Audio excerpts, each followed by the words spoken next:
Good. Hi, so I'm going to explain to my grandpa the Laureate by Missouri Williams and the main outtake that I got from the book.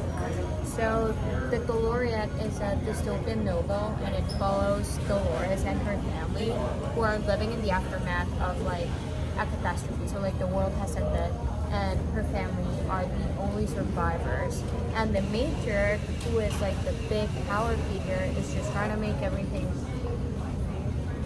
she's trying to make them survive, and they're following like this big, great ideal that they're gonna rebuild society, and that's why they have to do certain things, and they expose this very twisted family dynamics and twisted society that in a way reflects our society too and its institutions.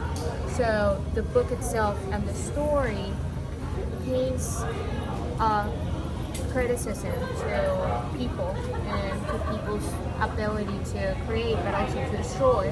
It criticizes our institutions, and for me one of the main philosophical points was its criticism towards religion and towards how people behave when they follow an organized religion.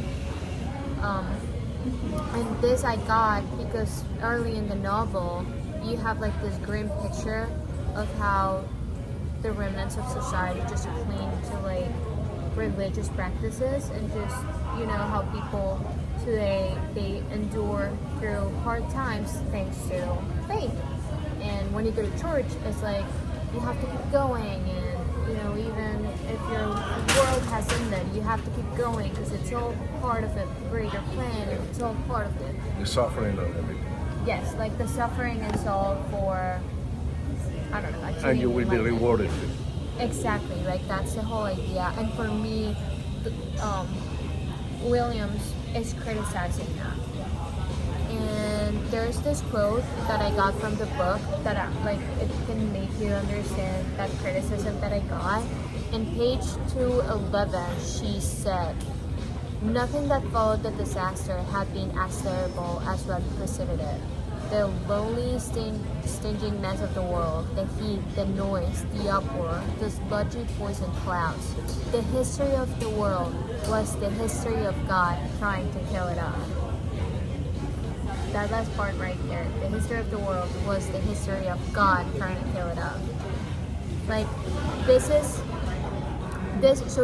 quote, the context is the matriarch is like tending to herself, because she's the one who saw the world before it was destroyed. Mm-hmm. And she's saying like the history of the world itself is just God trying to kill us all off, like making us suffer.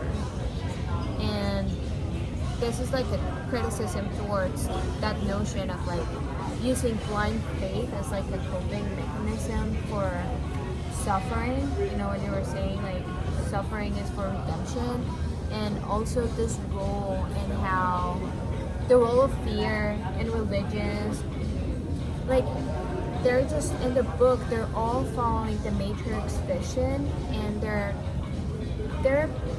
between siblings. In the book, between siblings, they are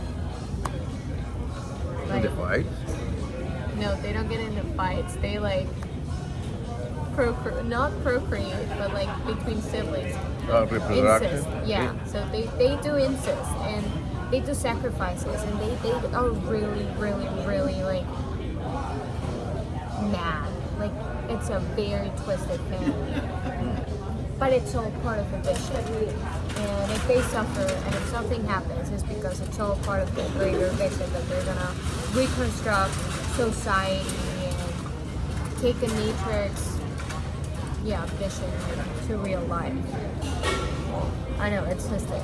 But for me, what Williams is trying to do with this is criticize, how we live in a twisted society, but still, we're like, oh my gosh, God, it's everything has a purpose, everything will be for, we will be rewarded in the end. And we just have to keep that purpose in mind. But no one really tells you what the purpose is, So stay there, persist on on your beliefs. Exactly. You're gonna be rewarded. Okay. Exactly. Like the answer to people suffering today just as the answer to the sibling suffering was a book, it's like this idea that there's a greater purpose. And I mean, That is church, that. yes, like church will insist on maintaining these rituals, and in the book, the family maintained these rituals in order to like get salvation. But the world that they lived in was so devastated that notions of like traditional sin did no longer hold meaning, but they still like kept trying. They still like they kept trying to get salvation. But what salvation? Like they didn't even know. It could be a brainwash or something like that. Do you think that church kind of like It brings you, yeah. brainwash people in a way? Yeah, that's what like that for me was kind of like yes. What could be one of the opinions, brainwash, following religion until the end of Yeah, like you're praying to God, but you don't even know if that God is there. So they were also praying, or like, yeah, like waiting for a change, but they didn't even know if that change was going to you come. die believing in something.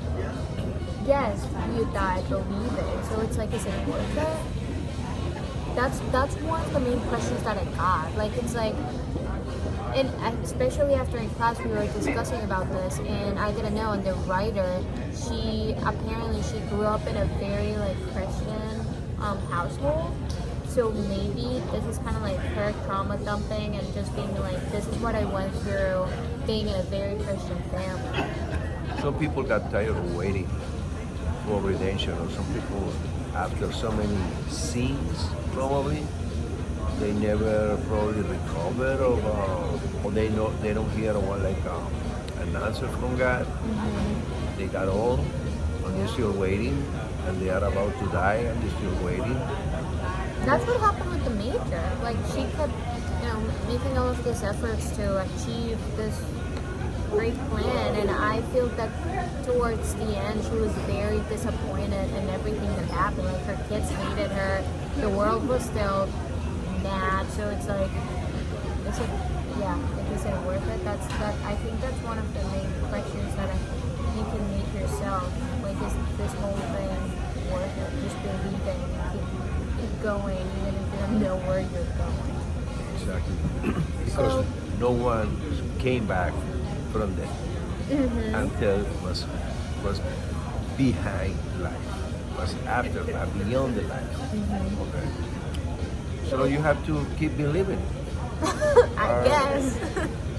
But that was one of like the main philosophical questions that I got out of the reading. Thank you for listening. Keep believing. Keep living.